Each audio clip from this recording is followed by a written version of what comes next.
Getting to 60 was a big milestone for me. I really didn't think I would get to that age. Hello, my name is Valerie Smith. As I have a rather odd disability, that I won't bore you with the terminology, I've always been uncertain how long I would live. In my photo in Jenny's book, I'm celebrating being 60 and a survivor and feeling lucky to be alive. Having a question mark hanging over my life has meant I've always been determined to get the best out of my life, being from a Catholic family and taught by the nuns, and always wanting to achieve something for others on the way. Mind you, I have to admit that I now survive with a little help, including a BiPAP breathing machine and supplementary oxygen at night. So, my turning 60 was a very special milestone for me, and I decided to celebrate it in style, like some of the other people you've heard here tonight. I put on a huge, fancy high tea for my workmates, and they all put in and gave me this wonderful rose and gold tea set. I also invited a big group of my family and friends to a birthday dinner at a restaurant. My sister Karen and her husband came up from Christchurch, and my partner Roger's adult children came down from Auckland. Sadly, Roger, my partner of 25 years, could not be with me. He died suddenly the year before I turned 60, given he had lots of health issues and was older than me.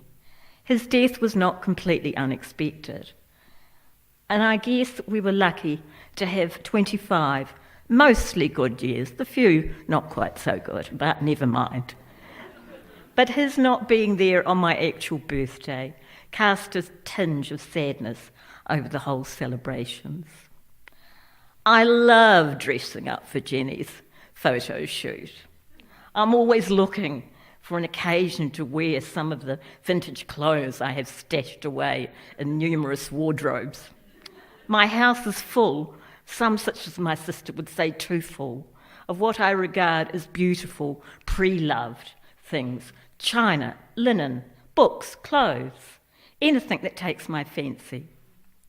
I love trawling through op shops, another theme tonight, and getting my fix, as Roger called it, in the hope of finding that something special, unique, and now and again valuable. I love history, and op shops bring the past vividly to light. Like many women my age, sadly the year after I turned 60, my mother died. With both Mum and Karen living in Christchurch, Karen bore the brunt of supporting Mum. Although at the time of her death, Mum was reduced to a shadow of her former self, as I grew up, she single-mindedly fully supported and encouraged me to do whatever I wanted to do or be. So thanks, Mum.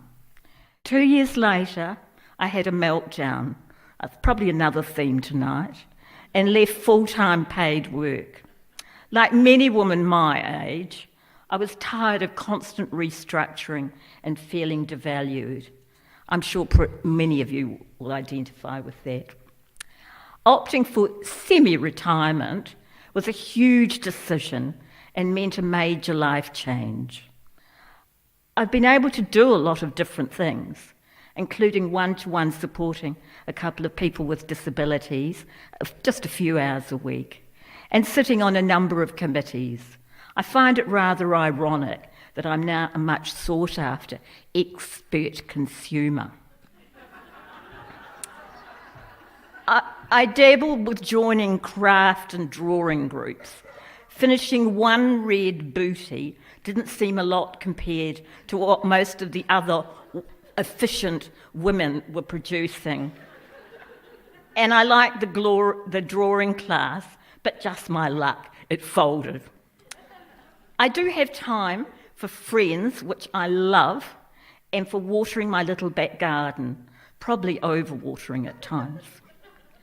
To be honest, the main thing I've missed is the money. But even then, I have a kind of perverted enjoyment in doing more with less, and living on the smell of an oily rag. Well, most of the time. Now I'm about to turn 65. My next birthday bash is next Saturday. Yay! And my income's going to go up again. Yay! But this, the theme of this is the good and the bad. Another bad bit was being scanned out of 15,000 last year by one of those awful telephone men, con men. How could I have been so naive?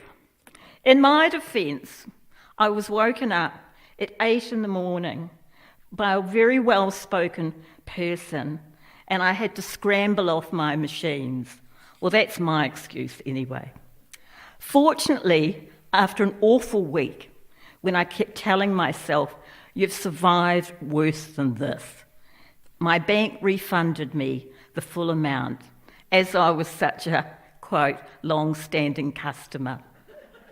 Sometimes age does matter and helps. So, like all of you, I continue to face challenges. Life just doesn't stand still. But I know I will survive until someone up there calls me. I have in the past, and I will in the future. I know I can, as the old song goes, pick myself up and start all over again. Another theme tonight. That's if I have to, and with a little help from family and friends.